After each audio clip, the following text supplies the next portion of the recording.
Hello everyone, welcome back to my channel. Today I'm going to be doing a psychology time that's near and dear to my heart only because I have an oracle deck that's kind of based off of it. So if you haven't heard me talk about this, I'm going to be talking about this now.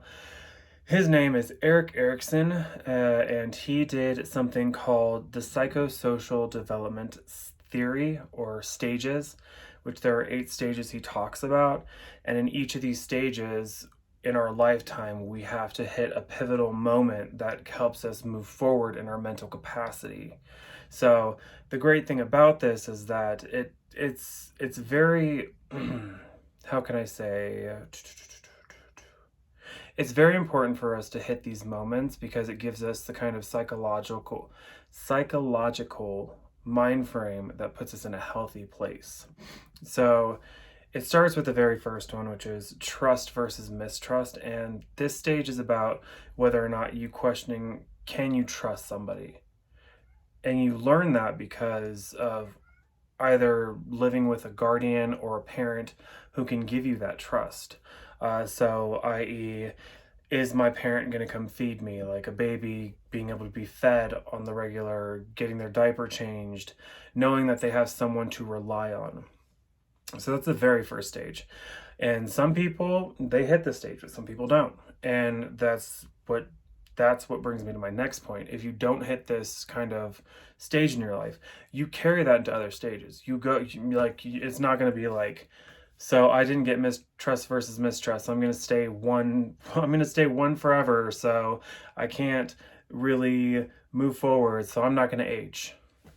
Although some of us, if we could do that, we probably wouldn't want to age. You're like, I don't want to hit the stage. So I'm going to stay 21 forever. Anywho. But this is an important event because it is one of the main things that we need to learn is how to trust another human being. So if we don't find that trust, then we are going to carry on the rest of our life not being able to trust people, which is going to make the other stages kind of hard to get through as well. And then that brings us to our next kind of stage, which sometimes trust isn't really involved with. It's more autonomy versus shame. So this is kind of like a stage. So it can be autonomy versus shame or autonomy versus doubt. So this is where we learn a lot of stuff about ourselves, and it can happen between the ages of 2 and 3, where we learn to do things on our own. We learn to go to the bathroom by ourselves. We learn to tie our shoes. We learn to be who we are. We get to choose what toy we're going to play with. So if you're a boy who wants to play with Barbies, but your parents say no, then your autonomy is taken away from you, and you're given shame and doubt. I was that kid. I didn't like getting dirty. I still don't like dirt in my hands. I hate that feeling. I'm more of a water kid, even though I'm a quadruplian Capricorn. I have so many planets in Capricorn. It's not even funny. Earth.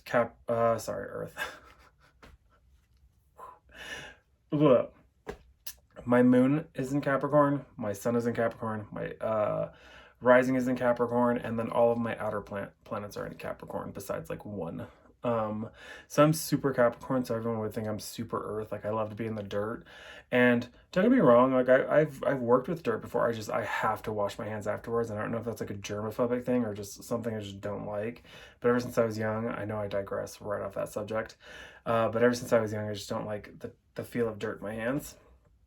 But yeah, so I like to play with my sister's Barbies because it was fun. I like being Ken and Barbie, putting them in her pink Corvette and cruising and just, creating this whole little world. It wasn't about me wanting to be a girl. It was about me wanting to create this world I could create. And that's what my dad was afraid of. He was afraid that was going to make me gay. That was going to make me a girl. That was going to make me not a man. So he was very much on a stigma stereotype mindset. But him taking that away from me took away my autonomy. But like I said before, I'm a triple plus Capricorn, so we do what we want. We're very independent. That didn't really affect me. I still to this day don't care what people think about what I do. If I like it, I like it. So luckily that didn't stick with me. But yeah, stage 2 in the psychosocial development stages is the autonomy versus shame or doubt. In kids being able to say that they have autonomy, they can choose things for themselves. and learn on their own whether or not they like it, not a parent saying no. So that's kind of another important stage in life. Stage 3 is understanding initiative versus guilt. So understanding that kind of like mind frame is within the 3 to 5 age frame, and this is learning the differences between evil and good, or good and bad. What is good? What is bad? What is my purpose? So we kind of like learn those aspects. Like, this is probably the kid like me when I was that age. Like, I like to throw rocks through windows. And I had to learn that that was not a good thing to do, because it takes time and money for someone to replace that. Time and money some people might not have, so I'm putting more stress on someone else's life. And that's kind of those things where you kind of like learn that kind of power and control kind of thing. So how we interact with others, what can we do in society that we believe is good or bad. So that's kind of those kind of moments in life where we learn how to differentiate what is good and what is bad. The next stage is more of a school stage, where stage 4 is industry versus inferiority. And we understand how we can be good or bad, if that makes sense. It's the kind of common purpose of this is to like be competent, and we want to look at things that help us think through these kind of things, like how can I be good, how can I be bad, what is the difference, what makes someone good, what makes someone bad. So now we're understanding it. And in psychology, my brain is like farting right now like hell, we have epistemology, sorry, that's a hard word to say sometimes, and ontology. So we learn what we understand from something versus the facts of something. And behind that is just kind of like understanding the difference between the two. We kind of like, when we're in the previous stage, we learn what is good and bad by people telling us. In industry versus inferiority is understanding why. So again, I was that kid that was always like, why, what, who, where, why, but why? So I was very much that kid. I would question everything. I was what is known as the little professor. And then we have identity versus role, which is stage 5, which kind of happens more 12 to 18, identifying who we are as a person. So this is where we find our identity. Who are we as a person? And this is kind of something that we learn throughout our entire life, because we can change very much within a year. Even sometimes less than that. So I always tell people, I'm like, who were you 5 years ago? And are you that person now? Very rarely will you hear someone say, yes, I'm still that person. Because we grow and change every day. We learn more, we understand more, we get to a place where we're kind of like, we know who we are. So you learn simple things like, am I a jock? Am I a prep? Am I gay? Am I straight? And you kind of like start understanding that more. You, instead of like saying, well, I'm going to be straight because my dad's homophobic and I don't want to be that. So this is more along the lines, we know who we are, and it's almost at that point where we're like, should I be this person or not? Because some people stay in the closet their entire life. And that kind of identity versus role is that kind of situation where, am I going to put myself into a role that I have to play because this person wants me to be that person? Or am I going to know my identity and be that person because that is who I am and no one can tell me otherwise? Stage 6 is more intimacy versus isolation, and we're really kind of like finding out who we are romantically. So will I be loved is the question we're kind of going through on this one. This kind of situation is, are we going to isolate ourselves? Are we going to be lonely? Or are we going to say that this is who we love? This is who we are. We want to kind of find that person that meshes well with us. And in this stage of life, we find out who our people are. So everyone, there are people who have types and things like that, but that's not always the case.